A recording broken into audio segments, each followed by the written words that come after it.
জীবন্ত প্রভু ধন্যবাদ করি যে প্রভু যিশু আরেকটি বার আমাকে সুযোগ করে দিয়েছেন। এই প্রাকৃতিক দুর্যোগের সময় প্রভু যিশু প্রার্থনা করতে পারছি, প্রভু যিশু সুযোগ করে দিয়েছেন, তার জন্য জীবন্ত প্রভুকে ধন্যবাদ করি।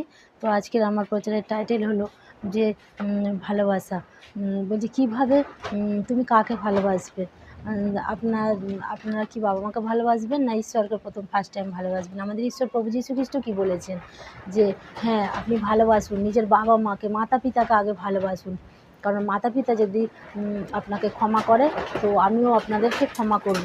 ভালো যদি বাসতেই হয়, তো মাতা পিতাকে আগে ভালোবাসুন, সম্মান করুন তাদের। তাহলে আমার কাছে অটোমেটিক আমি তোমাদের আশীর্বাদ দেব, তবে তোমরা আমার ভালোবাসা পাবে। তো অনেকেই আছে যারা নিজের বাবা মাকে ভালোবাসে না, তো খালি বলে যিশুকে ভালোবাসি, যিশুকে ভালোবাসি, যিশুকে ভালোবাসি। তো প্রিয় বিশ্বাসী ভাই ও বোনেরা, এইভাবে হয় না। প্রভু যিশু আমাদের